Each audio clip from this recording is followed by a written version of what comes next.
Alors, je voudrais compléter la vidéo sur l'histoire de Alexandra. Pour des personnes qui n'ont pas écouté, allez écouter la vidéo.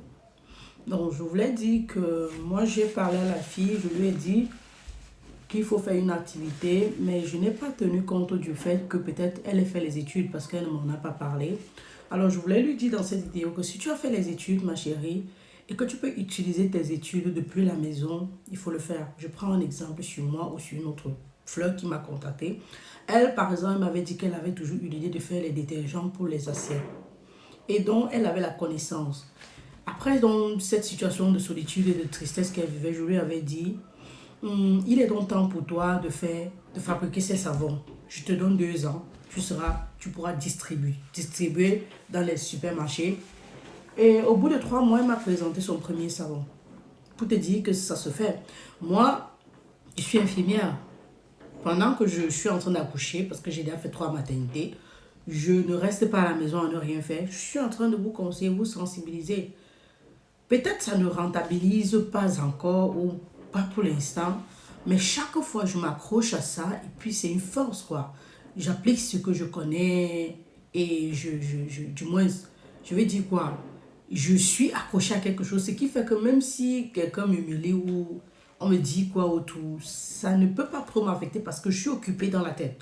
Je suis occupée à créer du contenu, à écrire des textes, à rédiger. La rédaction n'est pas facile. Quand il faut mettre tous les puzzles et s'ajourner, s'adapter aux ajournements, aux nouveautés, c'est pas facile parce qu'il faut beaucoup lire. Donc du coup, je suis occupée. Donc si toi, ma petite Alessandra, tu fais ça, tu vas te rendre compte que lorsque ton mari va même te mépriser, tu vas pas te rendre compte. Lui-même, il va voir que tu es tellement occupé que même le respect sera forcé. Il n'aura même pas l'opportunité. Ta famille sera dans la même situation parce que si tu es trop occupé, pour t'avoir, pour une occasion, même pour te manquer le respect, il n'y a pas. Et quand on te voit créer quelque chose, que ça paye ou pas, automatiquement un respect naît. À la fin de la première vidéo, je t'avais dit qu'il faut t'humilier, il faut être douce, il faut être humble devant ton homme. Je réexplique. Quand tu as un homme comme celui-là, tu te dis que, tu m'as dit dans ton histoire que non, il te dit qu'il t'aime, mais la façon qu'il te traite, tu ne penses pas. Ma chérie, il t'aime le monsieur là, à mon humble avis, selon les indices. Mais c'est un être humain, il a ses limites. Ça veut dire qu'à un moment donné, il veut même faire bien. Mais selon les circonstances, la chair est faible, il faiblit et il fait des bêtises. Laisse-moi te dire qu'il t'aime. Parce que, il ne t'a pas épousé, mais il t'a non plus abandonné avec les enfants.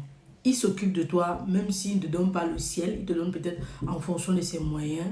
Il arrive même à mépriser tes parents simplement parce qu'ils t'ont traité mal. Tu comprends un peu la nuance. Maintenant, c'est toi qui ne l'aides pas à te respecter parce que si tu, et tu ne le fais pas exprès, je précise, si tu prenais bien soin de ses enfants, de sa maison, si tu le traitais comme un bébé, que tu étais vraiment soumis, je ne dis pas d'être esclave, il devrait plus te respecter. Maintenant, l'idée d'avoir un business et de faire quelque chose d'autre que la famille va faire à ce qu'il va se rendre compte que tu as d'autres potentiels. Parce qu'à défaut de te voir comme ça, il se dit, mais celle-ci ne travaille pas peut-être, tu ne sais pas si tu travailles ou pas, tu n'as pas précisé. Ou alors il va dire, celle-ci n'apporte rien, je fais tout, même s'occuper des enfants, elle ne fait pas. Donc elle est inutile. Pourtant, tu peux lui prouver le contraire en faisant quelque chose. C'est pour ça que je te dis ça. Et j'ai aussi dit dans la première vidéo que tes enfants doivent être le point focus. Ça veut dire que à chaque fois que tu veux dormir, que tu pries pour tes enfants, prie en sachant que, en disant que Seigneur, ce sont eux ma force. Donc quand tu veux te lever le matin et que c'est difficile, pense à tes enfants. Tu mets ton pied par terre. Et il y a une chose très importante. Si tu regardes tes enfants dans les yeux, même pas tous, il y a un de tes enfants que si tu regardes dans les yeux et que tu le regardes dans les yeux, tu vas trouver cette consolation, ça va te parler.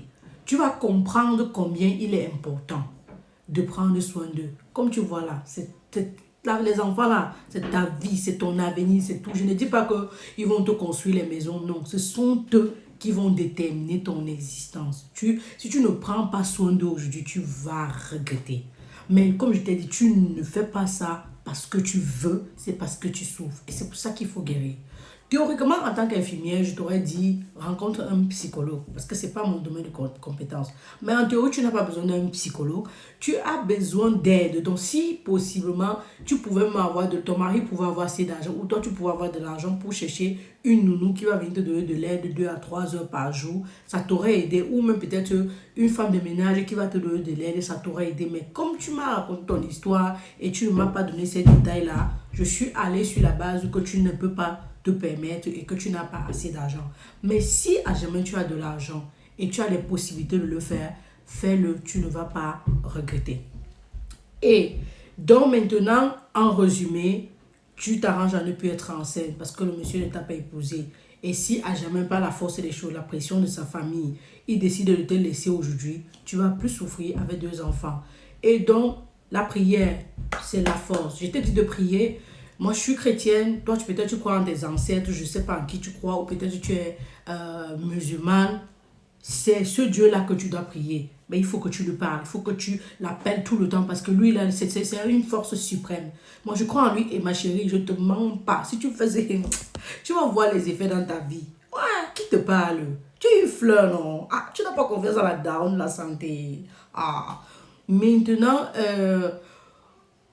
ce que tu dois aussi faire, c'est de temps en temps créer les activités avec tes enfants. Sortir, marcher par exemple, seulement vous, pas forcément l'homme. Il faut que tu concentres tellement l'énergie sur les enfants, à prendre soin d'eux, que l'homme va s'introduire, il va venir t'aider. Et de temps en temps, tu ne perds rien à partir, à laisser tes enfants. I'm coming, shh, I'm coming, shh, I'm coming. I know, I'm coming. Je suis désolée. Tu ne perds rien de temps en temps à dire à monsieur, s'il te plaît, garde les enfants, je vais marcher, je vais au marché, je vais faire ceci, je vais faire cela. Ce petit temps-là pour toi, 10 à 15 minutes seulement pour toi. C'est ça la vie de maman. You are too young, tu es très jeune. Et tu n'as pas été préparé. En plus, on t'a abandonné. En plus, tes parents sont de très mauvais parents. Je suis désolée de le dire, ils le sont. Pas parce que ton père t'a mis dehors, c'est que tu es tombé enceinte avant le mariage, tout ça, mais ce sont ces paroles que ta maman t'a dit qu'il ne fallait pas qu'on dise. Et c'est ça qui crée les blessures intérieures. Mais on ne va pas se focaliser sur le problème, on cherche la solution. Si après cette vidéo, tu trouves que peut-être tu as des questions, ou quelqu'un d'autre trouve quelque chose à te suggérer, il y a les commentaires, me laissez les commentaires, aider la jeune dame. Mais pas question de te suicider ou alors pas question de faire du mal aux enfants. Tu vas t'en sortir. J'ai aidé beaucoup de femmes comme ça. Il y a une femme sur la page, il y a une dame sur la page, elle peut lire. Elle était à 4 ans, ses enfants avaient, je crois, 4 ans. Elle voulait en finir. Mais dès que je lui ai dit, fais la prière, tout ça, je ne suis même pas trop rentrée dans les détails comme ça. Elle est revenue après, elle me dit merci. Parce qu'en plus de ça, ça a aussi rééquilibré son mariage. Parce que c'est ça. Quand tu es douce dans le mariage, tu es calme, genre, quand tu pries beaucoup, tu deviens calme naturellement. Quand monsieur fait n'importe quoi, tu prends seulement le bien de ce qu'il fait, tu laisses le mauvais, tu t'accroches à ça, tu évolues parce que tu le fais pour tes enfants. Donc, pour être honnête, je voudrais faire la 3e partie de la vidéo, mais pas pour te conseiller, mais pour relever les points culminants de ton histoire. On te blesse, on ne t'écoute pas quand tu demandes de l'aide, tu souffres, personne ne t'apporte son aide. Tu t'es retrouvé dans une situation de responsabilité très rapidement at your age. Like, you should be enjoying somewhere. Like, you are too young, 23 years. Yeah, you're too young. Like, I mean, tu sei proprio una ragazzina. Non so se serve. Je sais pas si ça va servir, mais selon mon inspiration. Mais voilà, je t'ai aidé. Profite de ça, ma puce. Je t'aime très fort. Je t'envoie beaucoup de cœur et d'ondes positifs. C'était la Daronne de la santé 3.0. Cheers.